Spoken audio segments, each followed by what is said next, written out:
വയസ്സ് വരെ നമ്മൾ അവളോടൊപ്പം കളിച്ചു. ഒരു പ്രത്യേക സമയം കാണുക, അപ്പൊ അവർക്കൊരു വല്ലാത്തൊരു ഹാപ്പിയാണ്. മോളെ കളിക്കല്ലേ, ഇന്ന് വയ്യ വാപ്പി, എന്നാൽ നമ്മൾ എന്തെങ്കിലും ഒരു കളി കളിക്കല്ലേ. അപ്പൊ അവൾക്ക് എന്നും ഒരു കളിയാവണ്ട, വ്യത്യസ്ത രൂപങ്ങളും ആ കുട്ടിക്ക് കളിക്കാനും ഉയരാനും ചിന്തിക്കാനും പറ്റുന്ന വിധത്തിൽ ആ കുട്ടിയെ നമ്മളോടൊപ്പം ചേർത്ത് നിൽക്കാൻ, ആ കുട്ടിക്ക് നമ്മളോട് പറയാൻ പറ്റാത്തതായി വളർന്നു വരുമ്പോൾ ഒന്നും ഉണ്ടാവരുത്. നമ്മളിൽ നിന്ന് കിട്ടാത്തൊരറിവ്, നമ്മളിൽ നിന്ന് മനസ്സിലാക്കാൻ പറ്റാത്തൊരു കൂട്ട്, ഈ ഉമ്മയും ബാപ്പയും അല്ലാത്തൊരു ഫ്രണ്ട്ഷിപ്പോ അല്ലെങ്കിൽ മറ്റൊരറിവോ നമ്മുടെ മക്കൾക്ക് പുറത്തുനിന്ന് കിട്ടരുത്. നമ്മളോട് ആ കുട്ടിക്ക് ഒളിച്ചു വെക്കാനായി ഒന്നും ഉണ്ടാകരുത്. സ്കൂളിൽ എന്തുണ്ടായാലും, മദ്രസയിൽ ഒന്നുണ്ടായാലും, പൊതുസമൂഹത്തിൽ ആ കുട്ടിക്ക് എന്തുണ്ടായാലും ഉമ്മയോടും ബാപ്പയോടും തുറന്നു പറയാനുള്ള മനോഭാവത്തിലേക്ക് വളർത്തിയെടുക്കേണ്ടത് സത്യത്തിൽ ഉമ്മയും ബാപ്പയുമാണ്. അപ്പൊ ആ കുട്ടിക്ക് കിട്ടേണ്ട അറിവുകൾ ബുദ്ധിക്കും പക്വതക്കനുസരിച്ചും സാമൂഹിക രീതി അനുസരിച്ച് പറഞ്ഞു കൊടുക്കേണ്ട രക്ഷിതാക്കളാണ്. എന്നിട്ട് ഇമാം ഗസ്സാലി ചോദിക്കുക, ഫഹൽ തുർജ ലി അത്ഫാലിൽ കമാലു, നിങ്ങൾ പ്രതീക്ഷിക്കുന്നുണ്ടോ? ഫഹൽ തുർജ, പ്രതീക്ഷയുണ്ടോ നിങ്ങൾക്ക്? ലി അത്ഫാലിൻ, നിങ്ങളുടെ മക്കൾക്ക് കമാലു, ഒരു പരിപൂർണത, ഒരു നല്ലവനായി അല്ലെങ്കിൽ നല്ലവളായി മാറുമെന്ന പ്രതീക്ഷ ഉണ്ടോ? എപ്പോൾ? ഇദാ നശഉ, ആ കുട്ടികൾ വളരുന്നത് അല്ലെങ്കിൽ വളരുന്നത് ബിഹിദ്നിൽ ജാഹിലാത്തി, ഒരു ശ്രദ്ധയില്ല.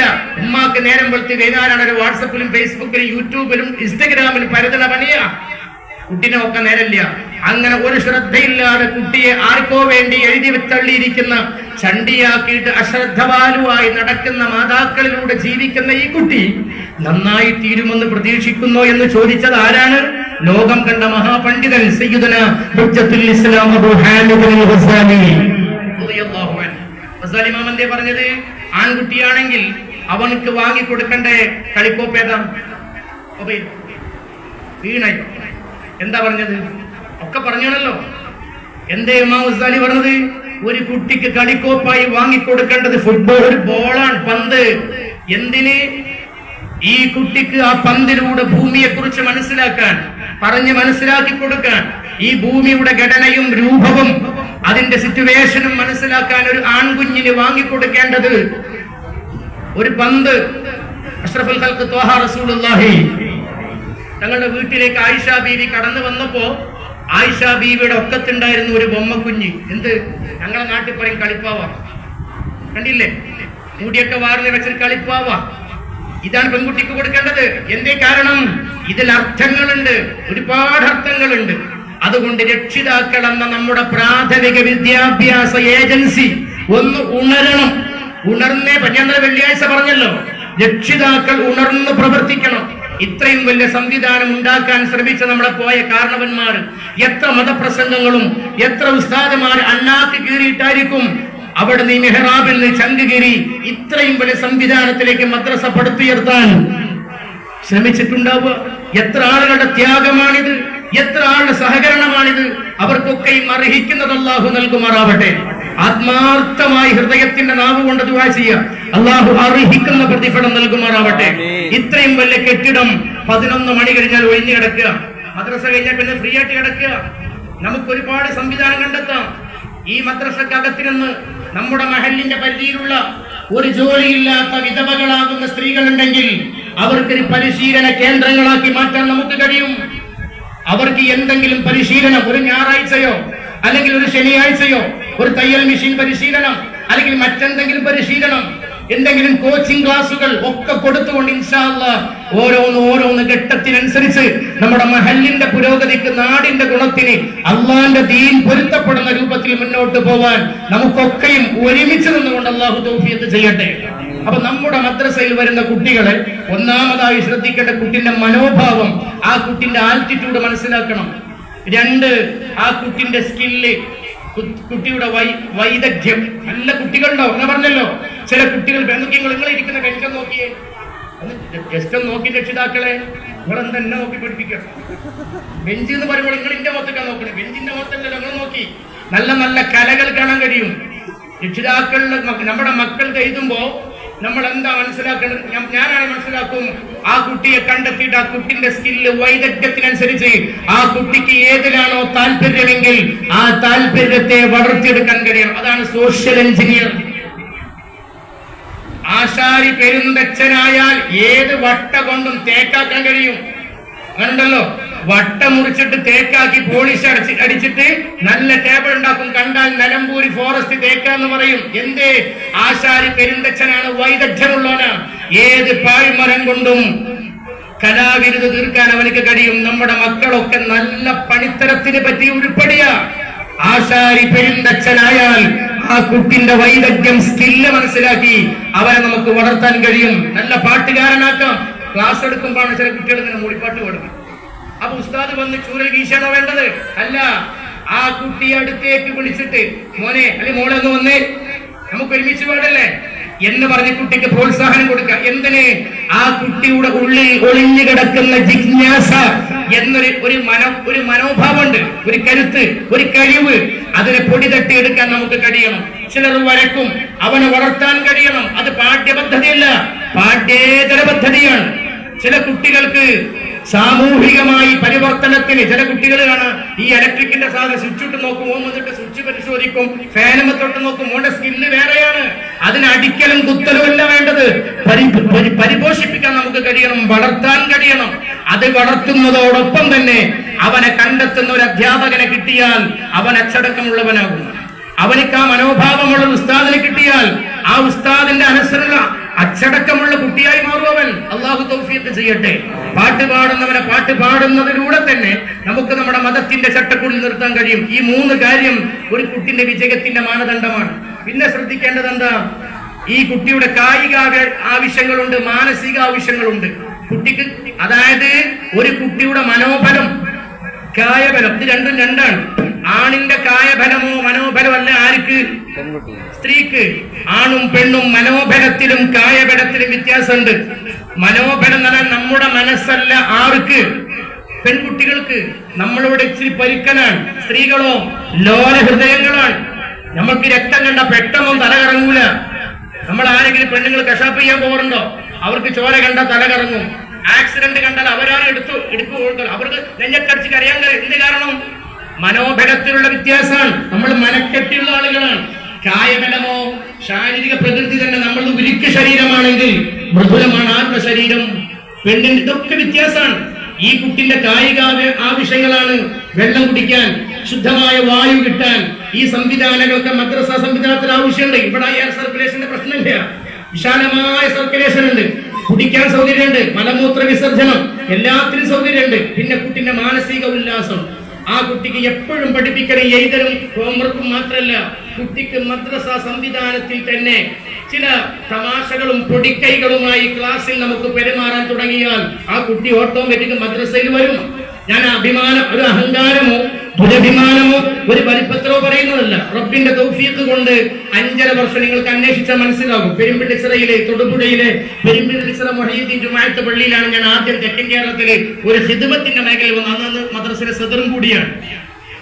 അൽഹംദുലില്ലാഹ്, മദ്രസ നിർത്തിയ കുട്ടികളൊക്കെ മദ്രസയിൽ വരാൻ തുടങ്ങി. അവിടെ 8ാം ക്ലാസ് 9 10 +1 ആയി, +1 +2 ആയി. അങ്ങനെ ഒരു വർഷത്തിന്റെ ഉള്ളിൽ വിദ്യാഭ്യാസ ബോർഡിന്റെ സർട്ടിഫിക്കറ്റോടുകൂടി ഹയർ സെക്കൻഡറി തലത്തിലേക്ക് മക്കൾ മാറുകയും +2 ഞാൻ പോരുന്ന സമയത്ത് അവിടെ 28 കുട്ടികളുണ്ട്, ആണും പെണ്ണുമായിട്ട്. റബ്ബിന്റെ അനുഗ്രഹത്താൽ ആ മക്കളൊക്കെ ഇന്നും നല്ല റെസ്പെക്റ്റിൽ, നല്ല ബഹുമാനത്തിൽ എന്റെ അടുത്ത് ഇപ്പൊ ഇവിടെ വരാറുണ്ട്. ആ കുട്ടികളെ നിക്കാഹോ എന്ത് ഫംഗ്ഷനുകൾ അറിയിക്കുകയും ചെയ്യും. കാരണം അവർക്ക് മറക്കാൻ കഴിയാത്തൊരു അധ്യാപകനായിരുന്നു ഞാൻ. എന്റെ വൽപ്പത്രം പറയാതെ വിചാരിക്കരുത്. കുട്ടിയെ മനസ്സിലാക്കിയിട്ട് വേണം, പൾസറിഞ്ഞിട്ട് വേണം ട്രീറ്റ്മെന്റ് ചെയ്യാൻ. കാടടക്കി വെടിവെക്കുന്നതിനേക്കാൾ നല്ലത് ഉന്നം നോക്കി മർമ്മത്തിൽ നിന്നെറിയലല്ലേ. ആ കുട്ടിയെ സ്വീകരിക്കേണ്ട മനോഭാവം, ആ കുട്ടിന്റെ സ്കില്ല്, ആ കുട്ടിയുടെ ആൾട്ടിറ്റ്യൂഡ് അത് മനസ്സിലാക്കിയിട്ട് വേണം നമ്മൾ പ്രവർത്തിക്കാൻ. അതുകൊണ്ട് വിശ്വാസപരമായും ആദർശപരമായും ഐഡിയോളജിക്കലായും ഒരുപാട് സിദ്ധാന്തങ്ങൾ ഒരു മദ്രസ തലത്തിൽ നിന്ന് കിട്ടേണ്ടതുണ്ട്. ഞാൻ അവസാനിപ്പിക്കാം, ഇതും കൂടെ രക്ഷിതാക്കൾ ഓർമ്മപ്പെടുത്തി അവസാനിപ്പിക്കാം. നമ്മൾ കുട്ടിയെ വളർത്തുന്ന ഒരുപാട് പറയാനുണ്ട്, ഒരുപാട്. ചില കുട്ടികൾക്ക് ഉസ്താദുമാർക്കൊക്കെ അറിയാവുന്നൊരു കാര്യമാണ്.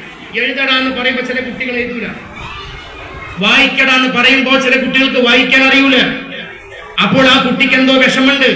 ആ കുട്ടിയെ അടുത്ത് വിളിച്ച് ഉസ്താദ് ചോദിക്കും, മോനെന്താ എഴുതാത്തത്? ഒന്നുകിൽ അവൻ പറഞ്ഞത് കേട്ടിട്ടുണ്ടാവില്ല, കേൾവിക്ക് പരിമിതി ഉണ്ടാവും. വായിക്കാൻ പറയുമ്പോൾ ഒരു പക്ഷേ കൃത്യമായ കാഴ്ച പുസ്തകത്തിൽ അവൻ ഉണ്ടാവില്ല. ഇതൊക്കെ പറഞ്ഞു കൊടുക്കേണ്ടത് രക്ഷിതാക്കളാണ്. അത് ഉസ്താദുമാരോട് നിരന്തരം ബന്ധം വേണം. എന്റെ കുട്ടിക്ക് ഇങ്ങനെ പ്രോബ്ലം ഉണ്ട് ഉസ്താദെ, ഇങ്ങനെ വിഷയങ്ങളുണ്ട് എന്ന് അധ്യാപകരോട് ഉണർത്തണം. അല്ലെങ്കിൽ ഉസ്താദ് ആ കുട്ടിക്ക് ആ തകരാറ് പിടിക്കുമ്പോഴേക്ക് ഏകദേശം 4-5 മാസം പിന്നിടും. അപ്പോഴേക്ക് പാഠം ഒരുപാട് നീങ്ങിയിട്ടുണ്ടാവും. അങ്ങനെ ഒരു പ്രശ്നം ആ കുട്ടിക്ക് വൈകല്യങ്ങൾ ഉണ്ടെങ്കിൽ, സ്വഭാവ വൈകല്യങ്ങൾ ഉണ്ടെങ്കിൽ, മാനസിക വൈകല്യങ്ങൾ ഉണ്ടെങ്കിൽ, ആരോഗ്യ വൈകല്യങ്ങൾ ഉണ്ടെങ്കിൽ, ബുദ്ധി വൈകല്യങ്ങൾ ഉണ്ടെങ്കിൽ ആ കുട്ടിയെയും വേണം ബാക്കിലേക്ക് ഇരുത്തല്ല പരിഹാരം. ആ കുട്ടിയെയും മുന്നിലേക്ക് ഇരുത്തിയിട്ട് പ്രോത്സാഹനത്തിലൂടെ ഒന്നാമനാക്കി മാറ്റാൻ നമുക്ക് കഴിയണം. പഠിക്കുന്നവനെ മാത്രമല്ല ഒരു അധ്യാപകൻ മുന്നിലിരുത്തുക. അത് അധ്യാപകന്മാർ ചെയ്യാറുമില്ല. ഒരു പഠിക്കുന്ന കുട്ടിയെ മാത്രം മുമ്പിലിരുത്തി ബാക്ക് ഫേഡ് ആയിരിക്കുന്ന കുട്ടികളെ മുഴുവൻ ബാക്കിലേക്ക് ഇരുത്തല്ല ചെയ്യുക. അവരെയും കൂടെ മുന്നിലേക്ക് കൊണ്ടുവരാനുള്ള പരിശ്രമം. അതാ ഞാൻ പറഞ്ഞത്, ഒരു സോഷ്യൽ എഞ്ചിനീയർ റോ മെറ്റീരിയലുകൾ പായ് വസ്തുവാണെങ്കിലും അത് കണ്ട് കരകൗശലം തീർക്കുന്ന പെരുന്തച്ഛനാവണം. നമ്മളെ ഉസ്താദുമാരൊക്കെ അങ്ങനെ തന്നെയാണ്. അള്ളാഹു തൗഫീഖ് ചെയ്യുമാറാവട്ടെ. അതുകൊണ്ട് എന്നെ ശ്രമിക്കുന്ന രക്ഷിതാക്കളോട് പറയാനുള്ളത്, 5 പ്രധാന ഘട്ടം നമ്മുടെ മദ്രസ കുട്ടിക്ക് കിട്ടും. അതിൽ ഒന്നാമത്തത് യൂണിറ്റി ഓഫ് ഓൾഡ് വ്യൂ എന്ന് പറയും. തൗഹീദ്, വിശ്വാസപരം. യൂണിറ്റി ഓഫ് ഓൾഡ് വ്യൂ എന്ന് പറഞ്ഞാൽ തൗഹീദ്, വിശ്വാസം, കറകളഞ്ഞ വിശ്വാസം കുട്ടിക്ക് കിട്ടേണ്ടത് മദ്രസയിൽ നിന്നാണ്. ഈമാനും ഇസ്ലാമും ഇഹ്സാനും എല്ലാം കിട്ടേണ്ടത് മദ്രസയിൽ നിന്നാണ്. അതുകൊണ്ട് ഏറ്റവും വലുതാണ് കുട്ടിയുടെ വിശ്വാസത്തിന്റെ സംരക്ഷണം. കേൾക്കുന്നതൊക്കെ വിശ്വസിക്കാൻ കുട്ടിയെ പ്രാപ്തരാക്കൂല. വിശ്വസിക്കേണ്ടതിനെ വിശ്വസിപ്പിക്കാവൂ. പക്ഷെ അത് കൃത്യമായി മദ്രസ പുസ്തകത്തിൽ അടയാളപ്പെടുത്തിയിട്ടുണ്ട്. Unity of old view. രണ്ടാമത് ഞാൻ ചുരുക്കി പറയാം. രണ്ടാമത്തെ കാര്യം, ആ കുട്ടിക്ക് കിട്ടേണ്ടത് യൂണിറ്റി ഓഫ് ഐഡിയോളജി. ആദർശപരമായി കുട്ടിക്ക് കിട്ടേണ്ടതുണ്ട്. അതും കൃത്യമായി ദക്ഷിണയുടെ ഈ വിദ്യാഭ്യാസ ബോർഡിൽ നിന്ന് പണ്ഡിത മഹത്തുക്കളുടെ കഠിനാധ്വാന ഫലമായി പൂർവീക പാരമ്പര്യത്തിൽ പുണ്യനബിയിൽ നിന്ന് വ്യതിചലിക്കാത്ത സ്വഹാബത്ത് പഠിപ്പിച്ച, താബിഈങ്ങൾ പഠിപ്പിച്ച യൂണിറ്റി ഓഫ് ഐഡിയോളജി, ആദർശപരമായ പ്രോത്സാഹനം കിട്ടും. 3, യൂണിറ്റി ഓഫ് ലീഡർഷിപ്പ്. ആ കുട്ടിക്ക് കിട്ടേണ്ട നേതൃത്വ പാഠവും അടുത്ത തലമുറ പള്ളി കമ്മിറ്റിയിലേക്ക് വരേണ്ടത്, മദ്രസ സെക്രട്ടറി ആവേണ്ടത്, പ്രസിഡന്റ് ആവേണ്ടത്. ഈ മഹല്ലിൽ ഉസ്താദുമാരില്ലെങ്കിൽ ബാങ്ക് വിളിക്കാനും മആശറ വിളിക്കാനും വേണ്ടി വന്നാൽ ഖുത്ബ ഓതാനും ബാപ്പാന്റെ മയ്യത്ത് മുന്നിൽ വെച്ച് അല്ലാഹു അക്ബർ എന്ന് വിറക്കാത്ത മനസ്സോടുകൂടി പൊട്ടുന്ന ഹൃദയത്തോടുകൂടി പറയാൻ അവർക്കും കഴിയണം. അതിനൊക്കെ പ്രാപ്തമാക്കുന്നത് മദ്രസയിൽ നിന്നാണ് ഈ പഠനം കിട്ടേണ്ടത്. 4-മത്തത് യൂണിറ്റി ഓഫ് വേർഡ്, പരിശുദ്ധമായ ഗ്രന്ഥം, വിശുദ്ധ ഖുർആന്റെ മൂല്യം, അർത്ഥം ചോർന്നു പോവാത്ത, അക്ഷരങ്ങൾ തെറ്റാത്ത, സ്വരവ്യത്യാസങ്ങളില്ലാത്ത വിശുദ്ധ ഖുർആൻ തജ്വീദ് അനുസരിച്ചുകൊണ്ട് ഖിറാഅത്ത് പഠിക്കേണ്ടതും വിശുദ്ധമായ ഈ മദ്രസയിൽ നിന്നാണ്. കുട്ടികളെ ശരിയായ രൂപത്തിൽ ഖിറാഅത്ത് പഠിക്കേണ്ടതും പഠിപ്പിക്കേണ്ടതും മദ്രസയിൽ നിന്നാണ്. യൂണിറ്റി ഓഫ് വേർഡ് അത് മദ്രസയിൽ നിന്ന് കിട്ടണം. തജ്വീദ് അനുസരിച്ച് കിട്ടണം. അത് തജ്വീദ് പഠിപ്പിക്കുന്നുണ്ട്. അതനുസരിച്ച് തന്റെ കുട്ടി കൈകാര്യം ചെയ്യുന്നുണ്ടോ എന്നറിയാൻ രക്ഷിതാക്കളുടെ റോൾ മോഡൽ അത് പ്രവർത്തിച്ചേ പറ്റൂ. 5-മത്തെ കാര്യം യൂണിറ്റി ഓഫ് റിച്വൽസ്. ആ കുട്ടിയുടെ ആചാര അനുഷ്ഠാന കാര്യങ്ങൾ, ഇതിലൊക്കെ രക്ഷിതാക്കൾ കൃത്യമായ ഇടപെടലുകൾ നടത്തിയാൽ മാത്രമേ നമ്മുടെ മക്കളെ വളർത്താൻ കഴിയൂ എന്ന് ഓർമ്മപ്പെടുത്തി ഒറ്റ കാര്യവും കൂടെ ഓർമ്മപ്പെടുത്തിയിട്ട് ഞാൻ അവസാനിപ്പിക്കുകയാണ്. മഹാനാകുന്ന സയ്യിദുനാ ഉമർ ഇബ്നുൽ ഖത്താബ്, സയ്യിദുനാ ഉമർ ഇബ്നുൽ ഖത്താബ്. ആ പേര് കേൾക്കുമ്പോ തന്നെ എന്തോ ഒരു സാധനം അടി ഇങ്ങനെ കേൾപ്പെട്ട് കയറുന്നില്ലേ? ഉമർ എന്ന് കേൾക്കും അല്ലേ? അത് ആരെ നമുക്ക് കയറ്റി തന്നത്? അത് നമ്മുടെ രക്തത്തിൽ അലിഞ്ഞതാണ്. ഉമർ റളിയല്ലാഹു അൻഹു കേൾക്കുമ്പോ തന്നെ നമുക്ക് എന്തെന്നില്ലാത്ത പെരുവിരൽ മുതൽ ഇറച്ചിങ്ങോട്ട് കയറും. ആദർശത്തിന്റെ മുമ്പിൽ ആരുടെ മുമ്പിലും അടിയറവ് പറയാതെ എടുത്തു വെച്ച തീരുമാനം സത്യമാണെങ്കിൽ മദീന മുഴുവനും ആളിക്കത്തിച്ചാലും ഖത്താബിന്റെ മകൻ എടുത്ത തീരുമാനം എന്റെ നബിയും എന്റെ പ്രിയപ്പെട്ട സഹോദരൻ അബൂബക്കറും എടുത്ത തീരുമാനത്തോട് യോജിക്കുമോ? നാട് മുഴുവൻ നിന്നെത്തിയാലും എടുത്ത തീരുമാനം നടപ്പാക്കുമെന്ന് പറഞ്ഞ ആളാണ് സയ്യിദുനാ അമീറുൽ മുഅ്മിനീൻ ഉമർ ഇബ്നുൽ ഖത്താബ് റളിയല്ലാഹു അൻഹു. ഈ മഹാന്റെ അരികില് ഒരു രക്ഷിതാവ് ഒരു കുട്ടിയെ പിടിച്ച് വന്ന സംഭവം പറയുന്നുണ്ട് ഇമാം സമർഖന്ദി തന്റെ തൻബീഹുൽ ഗാഫിലിൽ. എന്താ സംഭവം അറിയോ? മഹാനാകുന്ന ഉമർ റളിയല്ലാഹുവിന്റെ മുമ്പിൽ പരാതി പറഞ്ഞ ഉപദേശിച്ച് നന്നാക്കാന്ന ബാപ്പ വിചാരിച്ചേ ഒരു കുട്ടി. ആ കുട്ടിയുടെ കൈ പിടിച്ചിട്ട് പറഞ്ഞു, യാ അമീറുൽ മുഅ്മിനീൻ ഇന്ന ഹാദാ ഇബ്നി കാന യഅഖുനി വയദ്രിബുനി വയുഅയ്യിറുനി ബൈന അദ്ഹുരിൻ നാസ്. ഇതെന്റെ മോനാണ്. അത് കണ്ടപ്പോൾ തന്നെ മനസ്സിലായി എന്റെ മോനാണെന്നുള്ളത്. ആര്? ഉമർ റളിയല്ലാഹു അൻഹു. എന്നെ അടിക്കാണ്, ചീത്ത വിളിക്കാണ്, സമൂഹ മധ്യേ എന്നെ ഇൻസൾട്ട് ചെയ്യുകയാണ്. ഇത് കേട്ടപ്പോൾ വല്ലാത്തൊരു മനോവേദന. ആർക്ക്? സയ്യിദന ഉമർ റളിയല്ലാഹു അൻഹു. ഉമർ റളിയല്ലാഹു അൻഹു. അപ്പൊ ഈ കുട്ടിക്ക് ബാപ്പാന്റെ മഹത്തറിയില്ലേ? അങ്ങനെ അത് പറഞ്ഞു കൊടുത്തപ്പോ മഹാനാകുന്ന ഉമർ റളിയല്ലാഹു അൻഹു ഈ കുഞ്ഞുമോന്റെ ഷോൾഡറിൽ കൈവച്ചിട്ട് മദീനയുടെ രാജകുമാരൻ സൈപ്രസ് മുതൽ, അഥവാ ഇന്നത്തെ യൂറോപ്പിന്റെ സൈപ്രസ് മുതൽ ആഫ്രിക്കയുടെ അവസാന എൻഡായ മൊറോക്കോ വരെയും പഞ്ച് മുതൽ മെഡിറ്ററേനിയൻ സമുദ്രം വരെയും ഉള്ള രാജ്യത്തിന്റെ ഖലീഫയായ ഉമർ ബിൻ ഖത്താബ് റളിയല്ലാഹു അൻഹു. പ്രകൃതം തന്നെ ഇച്ചിരി ഗൗരവ. ആള് ലോല ഹൃദയനാണ്. ഭയങ്കര പോക്കിരിയായിരുന്നു, അഹങ്കാരിയായിരുന്നു. കയ്യിൽ നിന്നൊരു സാധനം താഴെ വീണാൽ ഇട്ടേച്ചു പോകുന്ന പ്രകൃതക്കാരനാണ്. എന്തുകൊണ്ട്? ആരുടെ മുമ്പിൽ ഞാൻ തല കുനിച്ചിട്ടില്ല. യാത്ര ചെയ്യുന്ന സമയത്ത് ഉറയില വാളങ്ങാനും താഴെ വീണാൽ കുനിഞ്ഞെടുക്കൂല. യാത്ര ചെയ്യുന്ന സമയത്ത് ഒട്ടകപ്പുറത്തുനിന്ന് ചെരുപ്പ് താഴെ വീണാൽ കുനിഞ്ഞെടുക്കൂല. കാരണം ആ ചെരുപ്പിന്റെ മുമ്പിൽ കുനിയണം. അത്ര വലിയ അഹങ്കാരിയായിരുന്നു. ആ മനുഷ്യനെയാണ് ലോല ഹൃദയനാക്കി ഒട്ടകപ്പുറത്ത് യാത്ര ചെയ്യുന്ന ബാപ്പയും വല്ലിപ്പയും പേരമക്കളടങ്ങുന്ന കാഫില സിറിയയിലേക്ക് പോകുമ്പോ ചെറുമകന്റെ കാലിൽ നിന്ന് അറിയാതെ ഊരി വീണ ചെരുപ്പ്, മോനെ നിന്റെ ചെരുപ്പ് വീണല്ലോ എന്ന് പറഞ്ഞുകൊണ്ട് ആ ചെരുപ്പിന്റെ മുമ്പിൽ തലകുനിച്ച് കയ്യിലെടുത്ത് ആ കുഞ്ഞുമോന്റെ കാലിലേക്ക് ആ ചെരുപ്പ് ധരിപ്പിക്കാൻ മാത്രം വിനയാന്വിതനാക്കി മാറ്റിയത് തർബിയത്തുൻ നബിയിൽ മുസ്തഫ മുഹമ്മദ് റസൂലുള്ളാഹിന്റെ ആത്മീയ ശിക്ഷണമാണ്. ആ ഉമർ റളിയല്ലാഹുവിന്റെ മുമ്പിലാണ് ബാപ്പ വന്നിട്ട് പറഞ്ഞത്, എന്റെ മോനാണിത്, എന്നെ ശകാരിക്കുന്നു, എന്നെ വഴക്ക് പറയുന്നു, വേണ്ടി വരുമ്പോഴൊക്കെ എന്നെ 4 എണ്ണം പൊട്ടിക്കാറുണ്ട്, സമൂഹത്തിൽ അങ്ങാടിയിൽ വെച്ച് എന്നെ പലതും പറഞ്ഞുകൊണ്ട് പരിഹസിക്കുന്നു എന്ന്. അപ്പോൾ കുഞ്ഞുമോന്റെ അരികിലേക്ക് ചേർന്ന് നിന്നുകൊണ്ട് ആ മകനെങ്ങനെ ഉപദേശിച്ചു കൊടുത്തു. ഒരു പിതാവിന്റെ ലാളനയിൽ ആ കുഞ്ഞുമോനെ ഉപദേശിച്ചിട്ട് പറഞ്ഞു, മോനെ ഇതിന്റെ ബാപ്പയല്ലേ, ബാപ്പയോട് നിനക്ക് ഒരുപാട് കടമയില്ലേ, ബാപ്പാടെയും ഉമ്മാടെയും കാൽ കീഴിലല്ലേ മോനെ സ്വർഗം. അവർ ധിക്കരിച്ച് നമ്മൾ എത്ര വളർന്നാലും ഒരു മരത്തെക്കാൾ, തടിമരത്തെക്കാൾ ഒരിക്കലും ഒരു മരത്തിന്റെ ശിഖരത്തിന് വണ്ണം കൂടാറില്ല. കണ്ടിട്ടില്ലേ? തടിമരത്തെക്കാൾ അതിന്റെ കൊമ്പിന് വണ്ണുണ്ടാവില്ല. അങ്ങനെ ഏതെങ്കിലും ഒരു മരത്തിന്റെ തടിമരത്തെക്കാൾ ഏതെങ്കിലും ഒരു മരത്തിൽ കൊമ്പ് വണ്ണം വെച്ചിട്ടുണ്ടെങ്കിൽ ആ കൊമ്പ് പൊട്ടിയിട്ട് താഴോട്ട് വീണ ചരിത്രേ ഉള്ളൂ. മാതാപിതാക്കൾ എന്ന മരത്തിന്റെ തടിമരത്തെക്കാൾ ശിഖരങ്ങളാകുന്ന മക്കൾ ഒരിക്കലും പൊങ്ങാൻ പാടില്ല. എത്രയാണെങ്കിലും ശരി, അത് വലിയായാലും ശരി, ഖുതുബുൽ അഖ്താബായാലും ശരി, ആ തടിമരം ബാപ്പയുടെ മഹത്വം പറഞ്ഞു കൊടുത്തു. അപ്പോൾ ആ കുഞ്ഞുമോന്റെ കണ്ണുകൾ ഇങ്ങനെ നിറയുന്നത് കണ്ടു ഉമർ റളിയല്ലാഹു അൻഹു. അപ്പൊ മനസ്സിലായി ഈ കുട്ടിക്ക് ബാപ്പ ആര്, ഉമ്മ ആര് എന്നതൊന്നും ഈ കുട്ടിക്ക് കിട്ടിയിട്ടില്ല എന്ന്. അതൊക്കെ കഴിഞ്ഞിട്ട് എല്ലാം കേട്ട ശാന്ത മനസ്സോടെ ആ കുഞ്ഞുമോൻ ചോദിച്ചു, തങ്ങളെ, മാതാപിതാക്കളോട് മക്കളാകുന്ന ഞങ്ങൾക്കുള്ള കടമ അങ്ങ് പറഞ്ഞല്ലോ, എങ്കിൽ ഈ കടമയെക്കാളും വല്ല കടമയും മക്കളാകുന്ന ഞങ്ങളോട് ഞങ്ങളെ മാതാപിതാക്കൾക്കുണ്ടോ എന്ന് ചോദിച്ചപ്പോൾ ഉണ്ടല്ലോ. തീർച്ചയായും ഉണ്ട്. എങ്കിൽ ചോദിച്ചു, മാതാപിതാക്കളോട് മക്കൾ ചെയ്യേണ്ട കടമയാണോ ആദ്യം, അതോ മാതാപിതാക്കൾ മക്കൾക്ക് ഇങ്ങോട്ട് കൊടുക്കുന്നതാണോ ആദ്യത്തെ കടമ?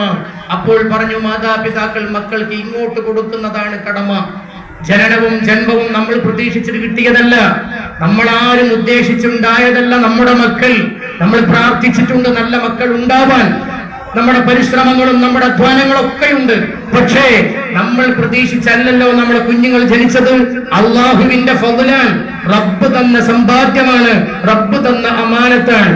ആ അമാനത്തിൽ സൂക്ഷിക്കാൻ നമുക്ക് കഴിയണം. ഉണ്ടുമോനെ, മാതാപിതാക്കളാകുന്ന ആളുകൾക്ക് മക്കളോട് ധാരാളം കടമയുണ്ട്. എന്തൊക്കെയാണ്? പറഞ്ഞു കൊടുക്ക്, എന്റെ ബാപ്പാക്കൊന്ന് പറഞ്ഞു കൊടുക്ക്. ആര് പറഞ്ഞു? ഈ കുഞ്ഞുമോൻ. അപ്പൊ പറഞ്ഞു, ഒരു ബാപ്പക്കും ഒരു ഉമ്മക്കും കുഞ്ഞു ജനിച്ചാൽ ഏറ്റവും പ്രധാനപ്പെട്ട ഒന്നാമത്തെ കടമ അയ്യുഹ്സിന ഇസ്മഹു ഇദാ ഉലിദ. ഒരു കുട്ടിയെ പ്രസവിക്കപ്പെട്ടാൽ, ഒരു കുഞ്ഞിനെ ജനിച്ചു വീണാൽ ആ കുഞ്ഞിന് ആദ്യമായി ചെയ്യുന്നത് ബാങ്കും ഇഖാമത്തും കഴിഞ്ഞതിന് ശേഷമുള്ള കാര്യമാണ് ഈ പറയുന്നത്. ഒരു കുട്ടിക്ക് നല്ല പേര് വെക്കണം, നല്ലൊരു പേരിടണം. നല്ല പേര് നമ്മൾ എന്താ ചെയ്യാ? ഏകദേശം 9 മാസമാകുമ്പോഴേക്ക് തുടങ്ങും. കണ്ട ഉസ്താദുമാരോടൊക്കെ പേര് ചോദിക്കും, തുടങ്ങുകയാണ്. എന്നിട്ട് അവസാനം നമ്മളെ വീട്ടിൽ മുഷാവറ, ഫോർവേഡായ നാത്തൂനും കെട്ടിച്ചയച്ച പെങ്ങളും പെണ്ണുങ്ങളെ അനുജത്തിയും മൂത്തമ്മി എളീമി എല്ലാരും കൂടെ കൂടിയിട്ട് സാ കൊണ്ട് തുടങ്ങുന്നത് വേണം, ഫാ കൊണ്ട് തുടങ്ങുന്നത് വേണം. അങ്ങനെ എല്ലാം കൂടെ കൂട്ടിയിട്ട് സ്റ്റീൽ പാത്രം മേലോട്ടിട്ട് താഴോട്ട് വീഴുമ്പോണ്ടാകുന്ന എന്തോ ഒരു ഒച്ച. എന്നിട്ട് മദ്രസയിൽ ചേർത്താൻ വരുമ്പോ ഉസ്താദുമാര് പറയും ഈ പേരിന് അർത്ഥമില്ലല്ലോ. ഉസ്താദുമാരെ മേറ്റിട്ട് കയറി ഇതെന്തർത്ഥം. പിന്നെ ഉസ്താദുമാർക്ക് പണിക്കുട്ടിയൊക്കെ പേരിടല്ലോ. എന്നിട്ട് എന്തെങ്കിലും ഒരു പേര് ചോദിച്ചിട്ട് അർത്ഥം പറയാൻ ഞാൻ ആ മീറ്റർക്ക് അതൊന്നും ഒരു പേരിന്റെ അർത്ഥം കൂടി അയാൾക്കറിയില്ല. നമ്മൾ ഉണ്ടാക്കണ മക്കൾക്ക് പേരിടുന്ന പണിയാണോ? പള്ളിക്കല ഖത്തീബിനും പള്ളിക്കലും വല്ലാത്തവർക്കും അല്ല. നമ്മളെ മക്കളെ കുട്ടിയൊക്കെ പേരിടുന്ന പണിയാണോ? നമ്മൾ ഉണ്ടാക്കിയല്ലേ, ഉണ്ടാക്കുന്ന പേര് കണ്ടെത്തട്ടെ. അപ്പൊ ഒന്നാമത്തെ കടമായി പ്രസവിക്കപ്പെട്ടാൽ നല്ല പേരിടുക. 2 അവിടെയാണ് ഞാൻ തുടങ്ങി വെച്ച വിഷയത്തേക്ക് ഒടുക്കി ഞാൻ അവസാനിപ്പിക്കുന്നത്. കുട്ടിയുടെ ആൾട്ടിറ്റ്യൂഡ്, മനോഭാവം, ഉമ്മയെയും ബാപ്പയെയും അനുകരിക്കുന്ന പ്രായം മനസ്സിലാക്കിയാൽ ആ കുട്ടിക്ക് തന്റെ ഇടം, അഥവാ ആ കുട്ടിയുടെ ജിജ്ഞാസ, ഒരു ജിജ്ഞാസ വളരുന്ന പ്രായമുണ്ട്. ആ ജിജ്ഞാസ വളരുന്ന പ്രായം. ഒരു കുട്ടി സ്കൂളിൽ നിന്നൊരു ഫോം ഏറ്റു വന്നു. ആ ഫോം ബാഗിൽ വെച്ചിട്ട് കുട്ടി എല്ലാ ഭാഗവും കുട്ടി എന്നെ ഏകദേശം പൂരിപ്പിച്ചിട്ടുണ്ട്. കുട്ടി പൂരിപ്പിക്കേണ്ടതാണ്. അവസാനം സിറ്റ് ഔട്ടിൽ പത്രം വായിച്ചിരിക്കുന്ന അച്ഛന്റെ അടുത്ത് വന്നിട്ട് ചോദിച്ചു, ആദ്യം അമ്മയോട് ചോദിച്ചു, അമ്മേ ഈ സെക്സ് എന്താണ്? സെക്സ് ചട്ടലെടുത്തിട്ടൊന്ന് പോവാടുന്നു, മുട്ടേന്ന് വിരിഞ്ഞിട്ടില്ല കണ്ടോ? അപ്പോത്തിന് വിളിച്ചു, എന്താ? ബാപ്പാന്റെ അടുത്ത് വന്നു, അച്ഛാ എന്താണ് ഈ സെക്സ് പറഞ്ഞത്? ഈ കുട്ടി ചോദിക്കുന്ന സെക്സ് അല്ല, ബാപ്പ മനസ്സിലാക്കിയ സെക്സ്. കുട്ടി എല്ലാ ഫോമും പൂരിപ്പിച്ചിട്ടുണ്ട്, എല്ലാ ഗോളവും. ഇനി അതിൽ മെയിലോ ഫീമെയിലോ അവിടെ എന്താ കുട്ടികള് സെക്സ്വാലിറ്റി എന്നൊക്കെയാണ്. അല്ല അപ്പുറത്തെ ഫോമിൽ എന്താ കൊടുക്കല്? ഇതാ അതിന് ഇതല്ലാത്ത വേറെന്താ ഇതെങ്കിൽ അവിടെ ലൈംഗിക നീട്ടുവോ? സെക്സ് ഇതാ കുട്ടി കഴിക്കണത്. അതിന് ഉമ്മ ചട്ടകെടുത്തു, അച്ഛനോട് വഴക്ക് പറഞ്ഞു ഓടിച്ചു. ഇനി ആ കുട്ടി ചോദിക്കും ആരോട്? സുഹൃത്തുക്കളോട്. ആ അറിവ് ആദ്യം കൊടുക്കേണ്ടത് ആർക്കാണ്? അതാ ഞാൻ പറഞ്ഞത്, ഈ കുട്ടിക്ക് ചോദിക്കാനും പറയാനും കിട്ടാനും ഉമ്മയിൽ നിന്നോ ബാപ്പയിൽ നിന്നോ ചോദിക്കാനും മറച്ചു വെക്കാനും ഒന്നും ഉണ്ടാവരുത്. ആ കുട്ടി ചോദിച്ചത് ഇതിനു വേണ്ടിയാണ്. അവസാനം ഫോം എടുത്ത് കൊണ്ടുവന്നു. ഈ അച്ഛന്റെ കുട്ടി ഇങ്ങോട്ട് വേണം പോടാന്നില്ലേ? ഞാൻ ഇതല്ലേ ചോദിച്ചത്. അച്ഛന് കലയോട് ഭയങ്കര ഇഷ്ടമാണ്. അമ്മ അച്ഛനെ കുറിച്ച് മധുരിങ്ങനെ പറഞ്ഞ് കല എന്തോ ഒരു ഇഷ്ട അച്ഛന് കലയോട്. അവസാനം കുട്ടി മനസ്സിലാക്കിയ കല വേറെയാണ്. അമ്മേ അവസാനം അച്ഛൻ കലയെ കല്യാണം കഴിച്ചു. അമ്മ പറഞ്ഞ കല ഏതാ? ചിത്രകലയാണ്. കുട്ടി മനസ്സിലാക്കിയ കലയോ മറ്റേ കലയാണ്. എങ്ങനെയുണ്ട്? കുട്ടി ചോദിച്ചത് എക്സ് വേറെയാണ്, അച്ഛനമ്മയെ മനസ്സിലാക്കി തിരിച്ചുമാണ്. ഇത് ഉൾക്കൊള്ളാൻ അതാ ഞാൻ പറഞ്ഞത്. അച്ഛനും അമ്മയും ഉപ്പയും ഉമ്മയും കുട്ടിയുടെ മുമ്പിൽ ഒന്നും ഒളിച്ചു വെക്കാനും മറച്ചു വെക്കാനും ഇല്ലാത്ത റോൾ മോഡലാവണം.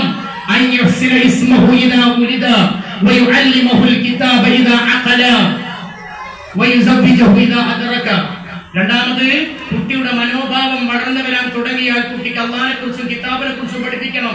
ഇനി വല്ലതും ഉണ്ടോ? മൂന്നാമത്, പ്രായപൂർത്തിയായാൽ ഇത് ബാപ്പാക്കും ഉമ്മാക്കും സാമ്പത്തിക പ്രയാസവും അടുക്കള പൊളിച്ച് വാർക്കയാക്കാനുണ്ടാവുമെന്നല്ല. നമ്മൾക്ക് പ്രയാസം വന്നാലും പ്രയാസം വന്നില്ലെങ്കിലും പ്രായപൂർത്തിയായാൽ തന്റെ കുഞ്ഞിന് കല്യാണം ചെയ്ത് കൊടുക്കുക എന്ന 3 ബാധ്യത ബാപ്പക്ക് മക്കളോടുണ്ടെന്ന് പറഞ്ഞപ്പോ ഉമർ റളിയല്ലാഹു അൻഹുവിനോട് കുഞ്ഞു പറഞ്ഞു, തങ്ങളെ ഈ 3 എണ്ണത്തിൽ 2 എണ്ണം എനിക്ക് കിട്ടിയിട്ടില്ല, മറ്റേ ഞാൻ പ്രാപ്തനുമായിട്ടില്ല, കല്യാണം കഴിക്കാൻ പറയായിട്ടില്ല. എന്തെന്ന് വെച്ചു? സമ്മാനി ജുഅല. എന്റെ ബാപ്പ എനിക്ക് പേരിട്ടത് ജുഅലി എന്നാണ്. കാരണം എന്റെ ബാപ്പ കല്യാണം കഴിച്ചത് വികാരം തീർക്കാനുള്ള ഒരു ഉപകരണം മാത്രമാണ്. മദീനയിലെ അല്ലെങ്കിൽ സൂഖ് ഉഖാവയിലെ ചന്തയിൽ നിന്ന് ദീനാറുകൾ കൊടുത്ത് 7-ാം കിട വേശ്യപ്പെണ്ണിനെ കാമം തീർക്കാൻ വേണ്ടി മാത്രം മുഗലാവണ്യം നോക്കി കല്യാണം കഴിച്ച പെണ്ണാണ്. ആ പറമ്പിൽ മുളച്ച വിത്താണ് ഞാൻ. സമ്മാനി ജുഅല, എനിക്ക് പേരിട്ടത് ജുഅലി എന്നാണ്. ജുഅലി എന്ന അറബിയുടെ അർത്ഥം വവ്വാലി എന്നാണ്.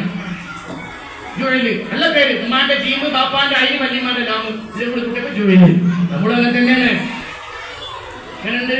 എന്റെ ബാപ്പന് കിട്ട പേര് തങ്ങളെ ജുഅലി എന്നാണ്. എന്താ ജുഅലിന്റെ അർത്ഥം? ബാപ്പാക്കത് പറഞ്ഞു കൊടുക്ക്. വവ്വാല് തന്നെ പറയാ. മാങ്ങ കട്ടുണ്ടോണ സാധനത്തിന്റെ പേരെന്താ? പകല് മാങ്ങൻ, രാത്രി കള്ളൻ. ഇത് കക്കണ പണിയാ ജുഅലി. 2, എന്റെ ബാപ്പ എനിക്ക് മതപരമായ ഒരു അറിവും തന്നിട്ടില്ല. ബാപ്പയും കുറെ നാൽക്കാലികളും കുറെ കഴുതയും കുറെ മൃഗങ്ങളും. അങ്ങനെ ബാപ്പ ഒരു കഴുതപ്പുറത്തുണ്ടാകും, എന്നെ തൊഴിക്കാനും പാടത്തേക്ക് തൊഴിച്ചു കൊണ്ടുപോണ പണിയായിരിക്ക് ബാപ്പാന്റെ കൂടെ. അങ്ങനെ ഒരു ദിവസം കഴുത നടക്കാതെ വന്നപ്പോ അടിച്ചു ഞാൻ. അപ്പൊ ബാപ്പാനെ പുറത്ത് കണ്ടില്ല, ആ കിട്ടിയ അടിയാണ് ബാപ്പാനെ തല്ലി എന്ന് ബാപ്പ പരാതി പറഞ്ഞത്. എങ്ങനെയുണ്ട്? ഇതാണ് ലോകത്തിന്റെ പോക്ക്. അതുകൊണ്ട് ബാപ്പാനെ മകൻ പുഴയോരം വരെ കാല് പിടിച്ച് വലിച്ചു കൊണ്ടുപോകുമ്പോ ഒരു കാരണവർ ചോദിച്ചു, മോനേണ്ട നന്ദല്ലേത്? അതെ. അപ്പൊ പറഞ്ഞു, ഈ ബാപ്പാനെ കയ്യും കാലും പിടിച്ച് വലിക്കാം മണ്ണിലൂടെ. അപ്പൊ ആരോ കണ്ടിട്ട് ചോദിച്ചു, മോനെ എന്റെ ബാപ്പല്ലേ? സംഗതി ശരിയാ. ഈ ബാപ്പ പറയാ, ഓനൊന്നും പറയണ്ട, ഓൻ വലിക്കട്ടെ, ഓൻ വലിച്ചിങ്ങനെ കൊണ്ടുപോട്ടെ. അവസാനം പുഴക്കരയിൽ എത്തുന്നതിന് മുമ്പ് ഒരു മരം കണ്ടു, അതും വിട്ട് വലിക്കാൻ തുടങ്ങിയപ്പോ ബാപ്പ പറഞ്ഞു, മോനെ നിർത്ത്. കാരണം എന്റെ ബാപ്പാനെ ഈ മരത്തിന്റെ ഇവിടെ വരെ ഞാൻ വലിച്ചിട്ടുള്ളൂ. അപ്പൊ ഇവിടുന്നാണ് വിളിച്ച പിന്നെ പലിശ്ശേരിപ്പെടും. അതുകൊണ്ട് ഈ മരം വരെ എന്നെ വലിച്ചാൽ മതി എന്ന്. എന്റെ ഉമ്മയെയും ബാപ്പയെയും തിരിച്ചറിയണമെങ്കിൽ കിട്ടേണ്ട പ്രായത്തിൽ ഈ പടവലം കൃഷിയായി വരുന്ന സമയത്ത് ചെറിയ കല്ല് മതിയായിരുന്നു. ഒരു ചെറിയ കടലമണിയോളം വലിപ്പമുള്ള കല്ല്. എല്ലാം മൂത്ത് നിരച്ച് 5ാം ക്ലാസ് സർട്ടിഫിക്കറ്റും വാങ്ങി കണ്ണേറ് തൊട്ടാതിരിക്കാൻ ദക്ഷിണ കേരള ജമിയത്തുൽ ഉലമാന്റെ ശിലാഫലകം ഉമ്മരത്തി വെച്ചിട്ട് ആ കുട്ടി 5ാം ക്ലാസിന്റെ ശേഷം 10 വയസ്സ് പ്രായം, ബുദ്ധിക്ക് പക്വത വരുമ്പോ സമൂഹത്തിൽ ഇടപെടുന്ന തിന്മകളെല്ലാം പേറി അവസാനം ആ വളവൊരു വെട്ടുകല്ല് നിവർത്തിയിട്ട് ഖത്തീബിന്റെ മന്ത്രം കൊണ്ട് തീർക്കാമെന്ന് ആരെങ്കിലും വ്യാമോഹിക്കുന്നുണ്ടെങ്കിൽ വെട്ടുകല്ല് കൊണ്ട് ആ വളവ് ആ പടവലങ്ങൾക്ക് നിവർത്താൻ കഴിയൂല എന്നുകൂടി എന്റെ ഈ വാക്കിന്റെ അവസാനം നിങ്ങളോട് ഉണർത്തി എന്നെ ഉപദേശിച്ച് ഞാൻ പറഞ്ഞത് കൃത്യമായ അളവിലുള്ള ഒരു ഉപദേശങ്ങളല്ല, നിങ്ങളോട് ഉണർത്തിയതാണ്. നമ്മുടെ മദ്രസ സംവിധാനത്തിന് വരും നാളുകളിൽ നിങ്ങൾ കൃത്യമായി നിങ്ങളെ ഓരോ ക്ലാസ്സിലും പഠിക്കുന്ന കുട്ടിക്ക് ഓതാൻ അറിയോ, അക്ഷരം അറിയോ എന്ന് നിങ്ങൾ ചോദിക്കണം. നിങ്ങളുടെ കുട്ടിന്റെ പഠന നിലവാരം ഉമ്മമാരും ബാപ്പമാരും വന്ന് ക്രിയാത്മകമായി ഓരോ ക്ലാസ്സിലും അന്വേഷിക്കണം. അതിന് പറ്റുന്ന ഉസ്താദുമാർ നമ്മുടെ മുമ്പിലുണ്ട്. നമ്മുടെ ഉസ്താദുമാർക്കൊക്കെ അല്ലാഹു ആഫിയത്തുള്ള ദീർഘായുസ്സ് കൊടുക്കുമാറാവട്ടെ. അതുകൊണ്ട് നിങ്ങളുടെ സഹകരണം, ഉസ്താദുമാരുടെ സഹകരണം അതിനനുസരിച്ച് ഭാവനക്കും ഭാവിക്കും മനോഭാവത്തിനനുസരിച്ച് പക്വതയുള്ള ഒരു നമ്മുടെ മക്കളും ഈ 3 ത്രിമാനങ്ങൾ ഒരുമിച്ച് നിന്നാൽ വളർത്താൻ പറ്റുന്ന ഇത്രയേറെ സൗബന്ധികമായ ഒരു ആത്മീയ മേഖല വേറെ ഇല്ല. അതുകൊണ്ടാണ് ഞാനൊരു മുഅല്ലിമായി അധ്യാപകനായിട്ടാണ് നിയമിതനായത് എന്നും മാത്രമല്ല, ഏറ്റവും വലിയ അമീർ ശുഅറ, അറബിക് കവിതകളുടെ ലീഡറായി അറിയപ്പെടുന്ന ഈജിപ്ഷ്യനായ അമീർ ശുഅറ ആയ അഹമ്മദ് ഷൗക്കി ഒരു വാക്ക് പറഞ്ഞ ആ പദ്യവും കൂടെ കവിതയും കൂടെ നിങ്ങളുടെ മുമ്പിൽ ചൊല്ലിക്കേൽപ്പിച്ച് അവസാനിപ്പിക്കുന്നു. എന്താ മഹാനവറുകൾ പറഞ്ഞത്? മഹാനവറുകൾ പറയാണ്, ഖും ലിൽ മുഅല്ലിമി വഫിഹി തബ്ജീല കാദൽ മുഅല്ലിമു അൻ യകൂന റസൂല എന്നാണ്. എത്ര അർത്ഥവത്താണ്. ഖും, നീ എഴുന്നേറ്റ് നിൽക്കണം. ഒരു കുഞ്ഞിന് കഴിയണം, ഒരു അധ്യാപകനെ എവിടെ കണ്ടാലും എഴുന്നേറ്റ് നിന്ന് റെസ്പെക്ട് ചെയ്യാൻ കഴിയണം. അതിന് അധ്യാപകൻ പഠിപ്പിക്കണ്ട. അധ്യാപകന്റെ സംസ്കാരത്തിൽ നിന്ന്, അധ്യാപകന്റെ ആത്മീയ ഭാവനയിൽ നിന്ന്, ആത്മീയ ചൈതന്യത്തിൽ നിന്ന് ആ കുട്ടിക്ക് സ്വയം കിട്ടേണ്ട ഒരു കാര്യമാണ് അദബ് എന്ന് പറയുന്നത്. ഖും ലിൽ മുഅല്ലിം, അധ്യാപകനെ കാണുമ്പോൾ നീ എഴുന്നേറ്റ് നിൽക്കണം, ബഹുമാനിക്കണം. വഫിഹി തബ്ജീല, അവരോട് കാണിക്കേണ്ട ആദരവ് സമ്പൂർണമായി നൽകണം. എന്നിട്ട് പറയാ, കാദൽ മുഅല്ലിം, ഒരു അധ്യാപകൻ എന്ന് പറയുന്നത് അയ്യകൂന റസൂല, ഒരു ദൈവദൂതന് തുല്യമാണ്. ആ ദൈവദൂതന്മാർ എന്തേ ഇവിടെ ഇട്ടേച്ച് പോയത്? എന്തേ പറഞ്ഞത്? ഉലമാ ഉമ്മത്തി കഅംബിയാഇ ബനി ഇസ്രായീൽ, ഇസ്രായേലി സമൂഹത്തിലെ അമ്പിയാക്കളുടെ സ്ഥാനമാണ് എന്റെ ഉമ്മത്തിലെ പണ്ഡിതന്മാർക്ക് എന്ന് മാത്രമല്ല, അനന്തരാവകാശികളായി അറിയപ്പെടുന്ന പണ്ഡിതന്മാരാണ്. എന്താണ് അനന്തരിട്ടേച്ച് പോയത്? ജ്ഞാനമാണ്, അറിവാണ്, തത്വമാണ്, ആത്മീയതയാണ്. ആ ആത്മീയതയെ മുറുകെ പിടിച്ചുകൊണ്ട് മുന്നോട്ട് പോയാൽ ഇൻഷാ അല്ലാഹ് വരും തലമുറയിൽ ഒരു നല്ല മാതൃകാ യോഗ്യരായ ഒരു മഹല്ലിന് അംഗത്വത്തിന് പറ്റാവുന്ന ഒരു തലമുറ നമുക്കിവിടെ വാർത്തെടുക്കാൻ കഴിയുമെന്ന് എന്നെ ഉപദേശിച്ച് നിങ്ങളോട് വിനയത്തിൽ ഉണർത്തി.